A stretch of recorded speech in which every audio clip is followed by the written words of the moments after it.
എല്ലാം വളരെ പെട്ടെന്നായിരുന്നു. ആ കുറ്റിക്കാട്ടിൽ പതുങ്ങിയിരുന്ന ചെന്നായ്ക്കളവനെ വളഞ്ഞു. അവൻ തിരിഞ്ഞോടാൻ ശ്രമിച്ചു. കുറേ നേരം അങ്ങോട്ടും ഇങ്ങോട്ടൊക്കെ ഓടി നോക്കി, ഒരു രക്ഷയില്ല.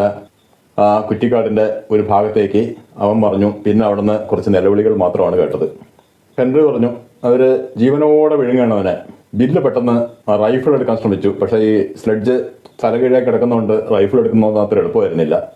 സ്ലെഡ്ജ് ഉയർത്തിയതിന് ശേഷം ബില്ല് പറഞ്ഞു, ഇനി നമ്മളെ ഒരു നായയും അവർ പിടികൂടില്ല. ഹെൻറി പറഞ്ഞു, വേണ്ട, നമ്മുടെ അടുത്ത് ആകെ 3 ബുള്ളറ്റേ ഉള്ളൂ, മതി. 3 ചാവുമ്പോഴേക്കും ബാക്കിയെല്ലാം ഓടി രക്ഷപ്പെടും. ഹെൻറി ആ സ്ലെഡ്ജിൽ വെറുതെ ഇരുന്നു. വേറെ ഒന്നും ചെയ്യാനില്ല. അപ്പുറപ്പുറമായിട്ട് ആ 2 ബാക്കിയുള്ള നായ്ക്കളും നിൽക്കുന്നുണ്ട്. കുറ്റിക്കാടിനകത്തേക്ക് ബില്ല് പോകുന്നത് ഹെൻറി നോക്കി നിന്നു. അല്പം കഴിഞ്ഞപ്പോൾ ഒരു വെടിശബ്ദവും ഒരു ചെന്നായയുടെ ദീനരോധനവും കേട്ടു. പിന്നീട് 2 വെടിശബ്ദങ്ങൾ കൂടി കേട്ടു. പക്ഷെ അതിന് മറുപടിയായിട്ട് ദീനരോധനങ്ങളൊന്നും കേട്ടില്ല. അതായത് ആ 2 വെടിയും ഉന്നം തെറ്റി എന്ന് ഹെൻറിക്ക് മനസ്സിലായി.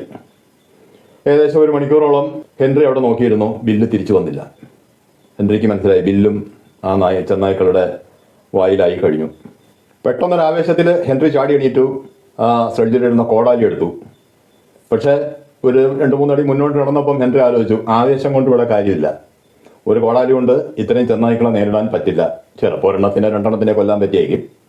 അപ്പോഴേക്കും അവർ നമ്മളെ ആക്രമിച്ചിരിക്കും.